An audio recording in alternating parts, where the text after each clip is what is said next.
this queer black man, Baldwin brings to the table this kind of disruption of widely shared assumptions about black politics in particular, and American politics in general. He knew the price of the ticket to become American is to become white.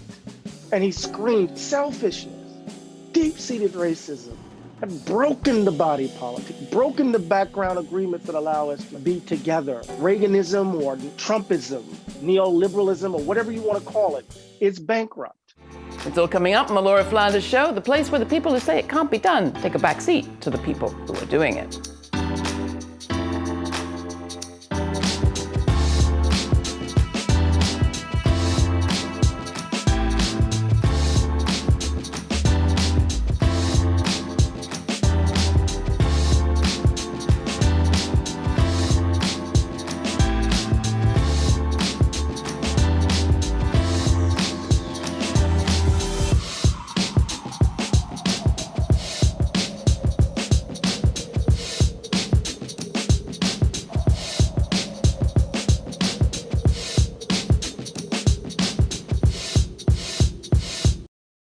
Born in Harlem in 1924, James Baldwin grew up in poverty in New York City. In 1948, he moved to Paris to become a full-time writer.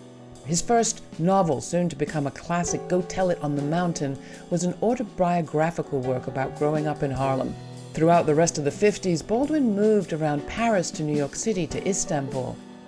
His novels, Notes of a Native Son and Giovanni's Room, explored themes of homosexuality as well as interracial relationships. As an openly gay man, James Baldwin also became increasingly outspoken condemning homophobia. In the early 1960s, Baldwin returned to the U.S., called by the movement taking place at that time. His book, The Fire Next Time, dealt with issues of black identity and the state of racial struggle. No Name in the Street, a collection of non-fiction reflections on the events of that era, came out in 1972. In the epilogue, Baldwin wrote about an old world dying and a new one kicking in the belly of its mother to be born. The birth will not be easy, and many of us are doomed to discover that we are exceedingly clumsy midwives, wrote Baldwin. As we enter the second year of a pandemic and another Black History Month with a new administration in Washington that is already looking not so new in a country that is clearly having a very hard time giving birth to a new era, more and more Americans have been turning to the work of Baldwin and to Professor Eddie Glaude, chair of the African American Studies Department at Princeton University. Glaude's work on Baldwin has been described as a spellbinding conversation across eras. Glaude's most recent book is Begin Again, James Baldwin's America and its urgent lessons for our own. Eddie Glaude, welcome back to the Laura Flanders Show. So glad to have you. It is my absolute pleasure. I'm going to start with this moment in which so many people, including yourself, have been drawn to the work of James Baldwin. Why is it? Yeah. Well, I think it has a lot to do with his example, this queer black man in a moment where there seems to be this ongoing desire to queer black politics in particular and to queer American politics in general. And what do I mean by that? Yeah. And using that word coming out of an academic context is, right, to upend, right, its assumptions, right, to shift its center of gravity, to allow a kind of misfittedness to change how, right, it is executed. That is, politics, it's conceived and executed. And so Baldwin brings to the table this kind of disruption of widely shared assumptions about Black leadership as male, as preacherly, as heterosexual, and the like. And he just disrupts it repeatedly. And then I think there's a sense in which we're catching up to it. He saw it, right? He saw Trumpism, right, in Reaganism. He understood the nature of that fantasy and how we dupe and gave us, at least gave me, resources to understand how we reach for the fantasy that was Donald Trump in some ways. So it seems like if it was relevant when we talked last time, which was a year ago, it feels all the more relevant now, the work that you're lifting up and the way that you're thinking about it. And yet there's always that sense of a door of opportunity, of real change, of structural change closing. Yeah. How are you putting your foot in that door, if you like? And how do you think Baldwin would have us keep that door ajar? Well, we have to stand in the breach. We have to put our bodies there, and we have to bear witness to what they're doing.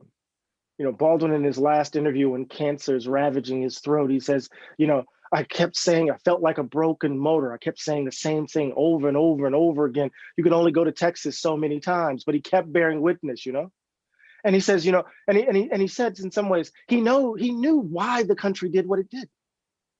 He knew why they cleaved to this idea of itself, right? Why the nation cleaved to this idea of itself, because it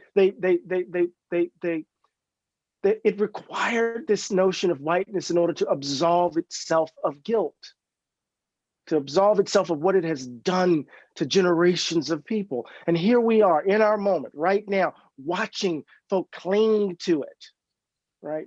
In a refusal to imagine themselves otherwise, because we know that for the last 40 plus years, we have been living under a political and economic regime that has fundamentally devastated our way of life.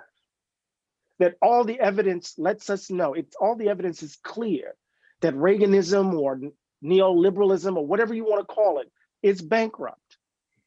It's bankrupt. It has led to a society where you have the top 1%, top 1/10% engaging in extraction, where everyday, ordinary, hardworking people are barely keeping their noses above water, right? Where it's transformed us from citizens into self-interested persons in pursuit of our own aims and interests, right? In competition and rivalry with others, such that there can't be any robust conception of the public good. Selfishness, deep-seated racism, have broken the body politic, broken the background agreements that allow us to be together. And Jimmy saw it and he screamed. So how do we respond, to answer your question directly without all of the melodrama, I suppose? It's that, we bear witness, Laura. We just keep screaming the truth, as it were. So let's get very specific, because I think part of our project here today is to try to give people some tools for how do they do this, whatever field they're in, whether they're working on housing or education or healthcare or whatever it is. How do we keep doing those first steps that you say, and Baldwin said was so important, those first steps of beginning again and again and again. So let's start with just defining our terms. When we talk about race, when we talk about Blackness, whiteness, Baldwin says it's not about fitting people into boxes. It's about looking at power and relations. Can you talk about it? Sure. So these categories are ways in which human beings make sense of the mysteries of their lives, right? It's the way we try to, in some ways, fix the world so that we can be more comfortable with the difference that confronts us. And it seems to me, at least, that whiteness in a certain way is really one way of talking about how certain bodies are valued over and against others, something we talked about a year ago, right? And how that valuation of people who are designated as white set the pathway, set the grooves for the distribution of advantage and disadvantage, and the world that we've built to reflect that reality.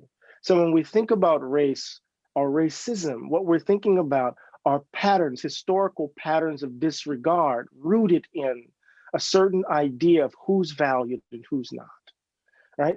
And if we understand the society in that way, then we have to deal with Baldwin's radical revolutionary inversion.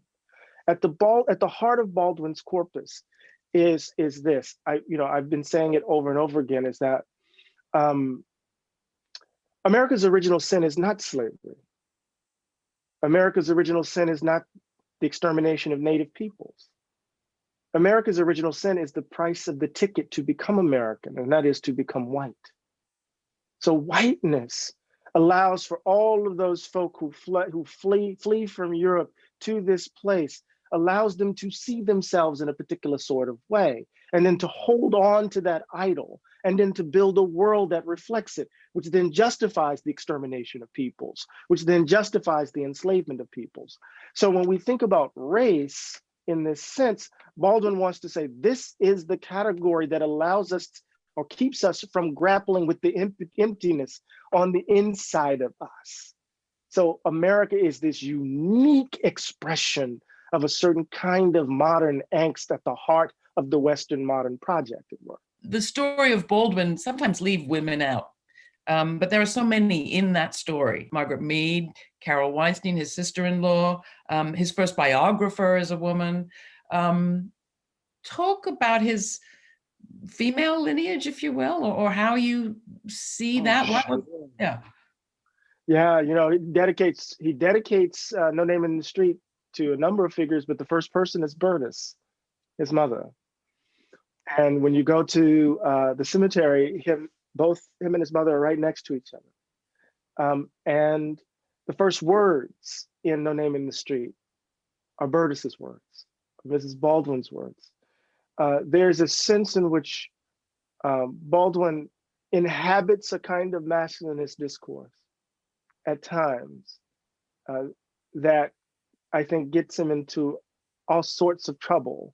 But then when you read Mel Prison and the way in which he critiques Gide, or when you read Freaks, you see that there is this sophisticated kind of deconstruction of these gender categories that are rooted in his experience of women in his actual life, right? Not only his relationship to his mother, but his own relationship to his siblings as the older brother who helped raise them, right? His youngest sister, for example, lived with him in Paris and the like. So they're everywhere. But you know, there are a couple of things in the book that didn't make it. The extraordinary debate between him and conversation between him and Audre Lorde. Oh my God, Audre Lorde handed him his behind. It was really amazing to read. And then there's something that I didn't write that I talk about all the time, is that not only coming to terms with my dad helped me write the book, but also reading the exchange between him and Nikki Giovanni. And if you ever get a chance to watch that YouTube video, it's amazing. But there's this moment when Baldwin is running that masculinist line about the man having to go to work and having to lie and wear the mask. And then he has to come home and you know, she says, and you take it out on me. And she says, well, why don't you lie to me? Lie to me.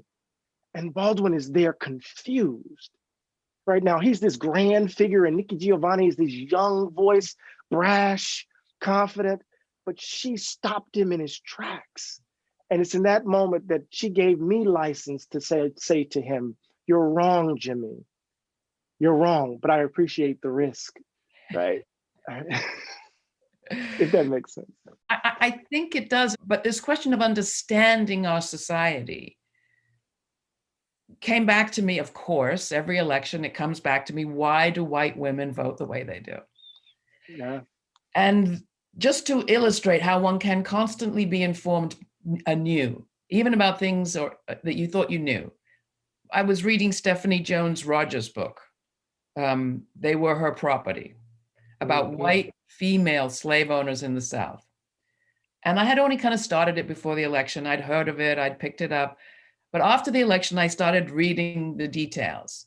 And the one detail she describes, and I'm just going to warn people that they may be triggered, but the one detail she describes of a white woman slave owner who tempts her enslaved female person by leaving candy outside her door, tempts her to steal it. And eventually the young girl does.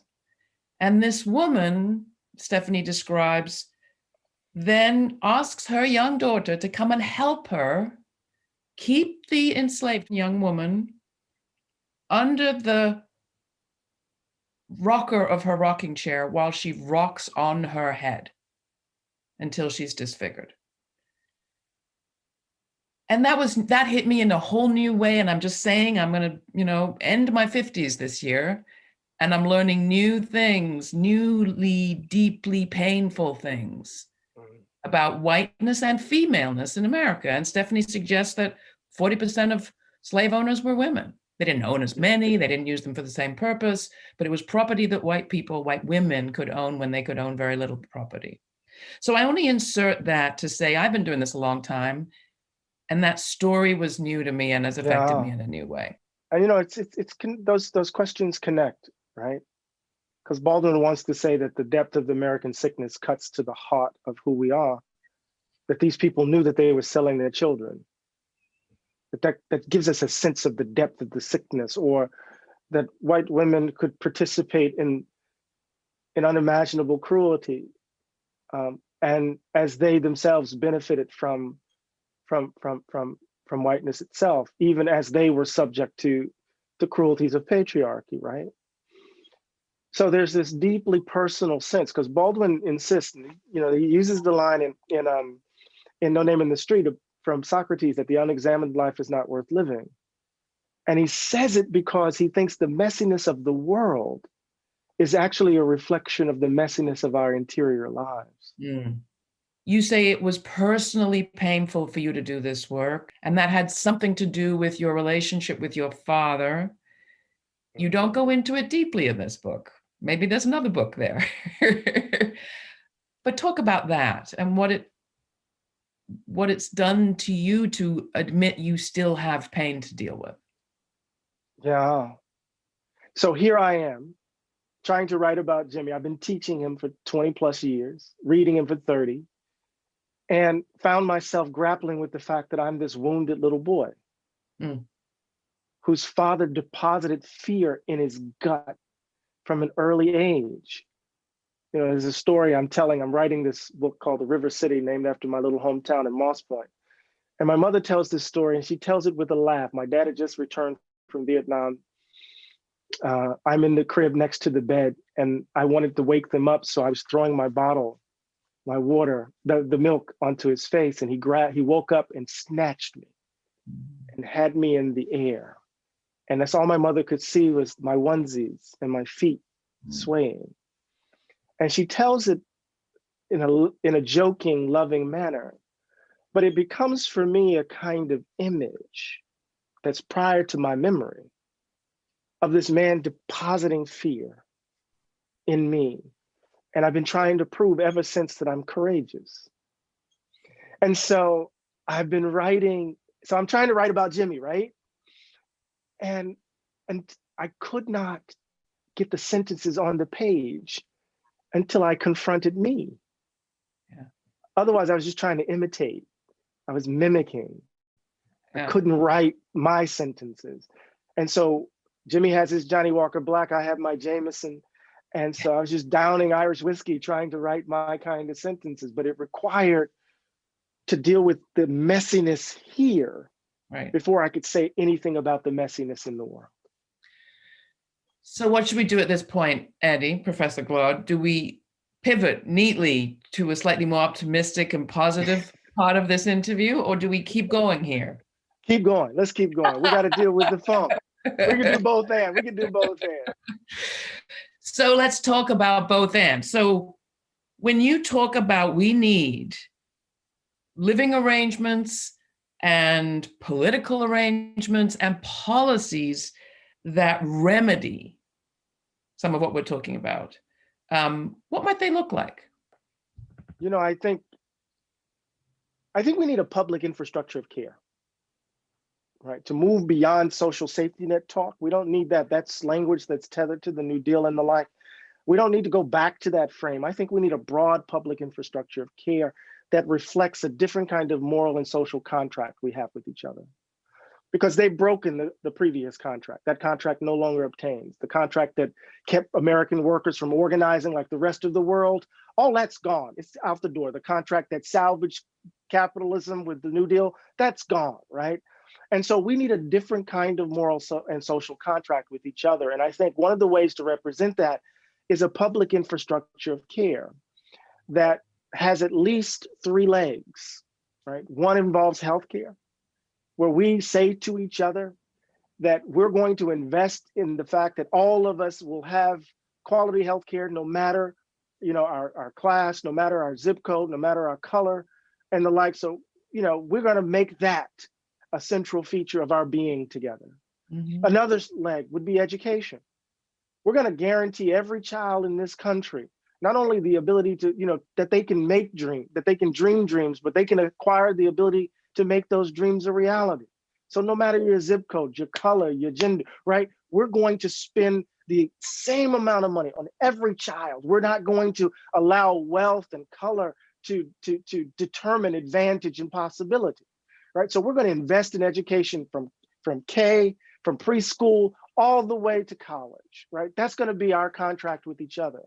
And then the last leg of this stool that's part of this public infrastructure of care, as I imagine it, would be safety and security. We're going to shift from law and order, that old monster, that boogeyman. And we're going to say that every community deserves to be safe and every community deserves to be secure. And what does that mean? We're going to address those social forces that destabilize our communities. We're going to talk about, right, not just social services in this narrow sense, right? But we're going to reflect in how we budget. This is what I say. This is how I parse using W.V.O. Klein's language of explication by elimination. This is how I parse defund the police. Budget your values. Right. Budget your damn values. And so that last piece has everything to do with thinking about what does a community, a safe community look like? What does a secure community look like? And so to me, this new moral and social contract will reflect itself in policy initiatives that suggest a different way of being together that's not overdetermined by whiteness distributing advantage and disadvantage, or money overwhelming what we say we care about and who we care about. You went to Montgomery in the course of reading this book, and that's a place that has a lot to teach about everything you've just said. I was there maybe around about the same time, maybe a couple of years ago, and talked to Bryan Stevenson about what had happened in this town, where, it'd been your classic not doing too great kind of Southern town until he comes along. And the Lynching Museum and the Museum of Incarceration and American history that has not been taught is suddenly put on the historic markers, or new markers are erected all through town.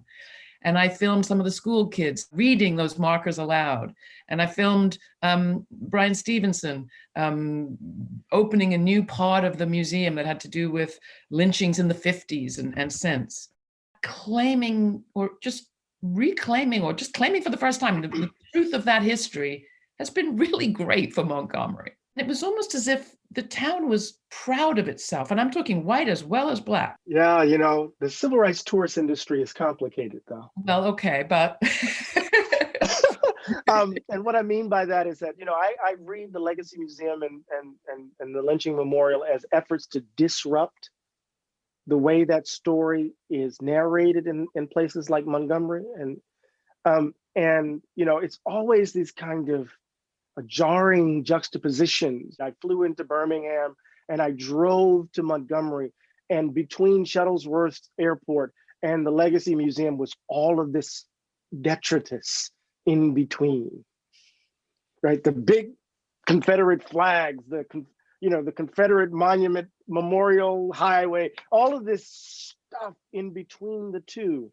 And so what I love about what Bryan Stevenson has done in Montgomery is that he's confronted us, and he's confronted the city with a dimension of the story that isn't about triumph,